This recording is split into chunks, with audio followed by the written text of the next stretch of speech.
নমস্কার বন্ধু বান্ধবী সকল, আশা করি সবাই ভালো আছো। আমিও ভালো আছি। আজকে নিয়ে এসেছি আপনাদেরকে সাউথ ইন্ডিয়া ঘুরতে।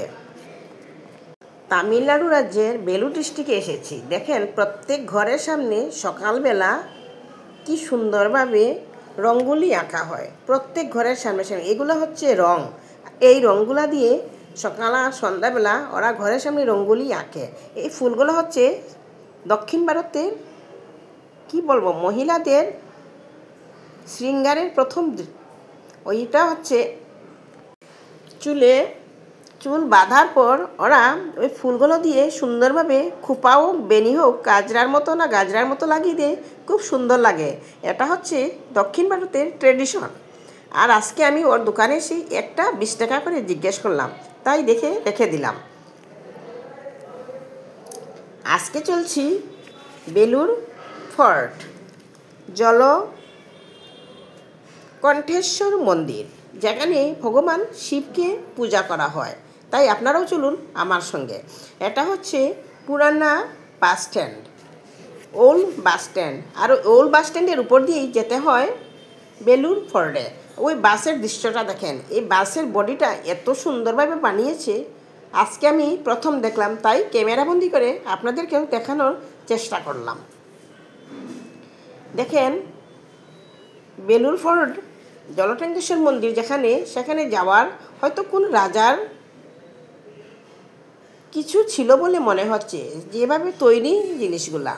তাই যেতে যেতে চললাম আমরা বেলুর ফোর্টের দিকে।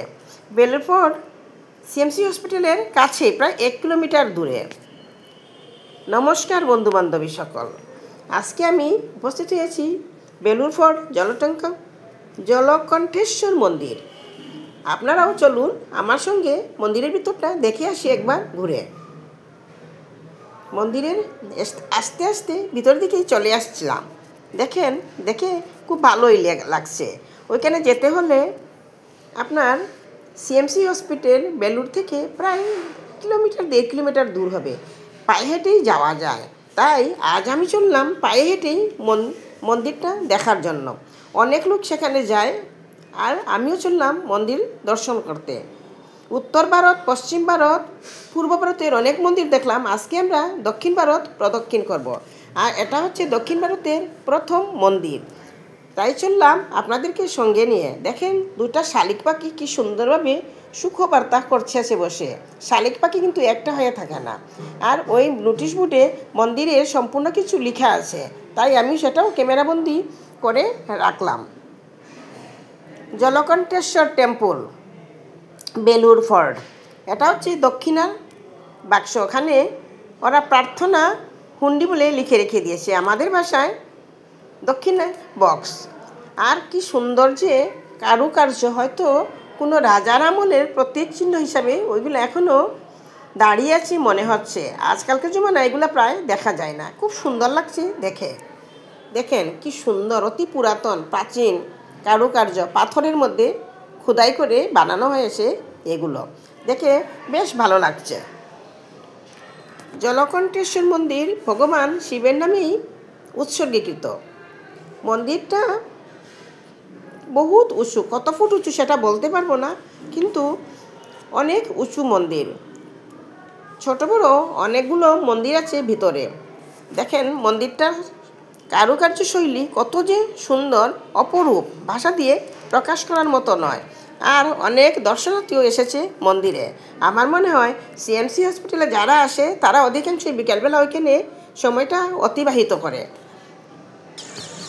দেখেন মন্দিরগুলো পাশে 2টা মন্দিরেই দাঁড়িয়ে আছে, কি ভালো লাগছে। একটা হচ্ছে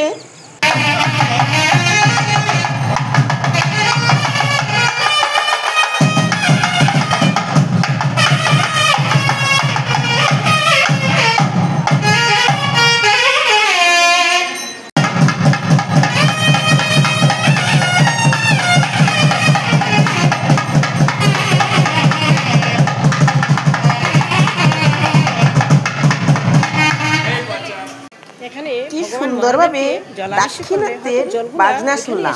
এটাকে বাঁশি বলে না সানাই বলে সেটা কিন্তু জানি না, কিন্তু খুব সুন্দরভাবে বাজালো মন্দিরে। দেখেন নন্দী মহারাজ কি সুন্দরভাবে বসে আছেন ওইখানে। আর এই কুয়াটার মধ্যে নাকি লাখের জন্য পয়সা ফেলে লোকেরা, এই দেখেন পয়সাগুলা ফেলেছে ওরা। দেখলাম সবাই পয়সা দিয়ে প্রণাম করে করে ভগবানের নামে উৎসর্গীকৃত করছে। আর ওই দেখে পয়সাগুলো দেখা যাচ্ছে উপরে, এটা হচ্ছে লাখি কুয়া। এই কুয়াতেই নাকি পয়সা ফেললে মানুষের লাখটা বদলে যায়। এই দেখেন ভিতরটাতে পয়সা, এই যে এইগুলো পয়সা, এই দেখেন তো পয়সাগুলো দেখলাম। এটা হচ্ছে ভগবান শিবকে অভিষেক করার জন্য জলগুলো রেখে দিয়েছে।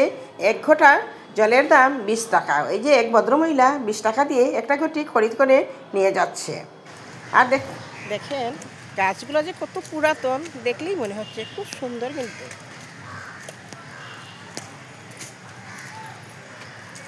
আমার ভিডিওটা যদি ভালো লেগে থাকে তাহলে আমাকে সাবস্ক্রাইব করতে ভুলবেন না, আর একটা লাইক করে রাখবেন, শেয়ার করে বন্ধু বান্ধবের কাছে পৌঁছে দিতে কিন্তু ভুলবেন না। আবারও জানাচ্ছি আমার আর্জি। দেখেন কি সুন্দরভাবে গাছটা দাঁড়িয়ে আছে। গাছটা অতি পুরাতন, প্রাচীন, দেখতে খুব সুন্দর লাগছে। আর ওর গাছ থেকে যে শিকড়গুলো বেরিয়েছে কি সুন্দরভাবে কেটে কেটে দিয়েছে। নমস্কার বন্ধু বান্ধবী সকল।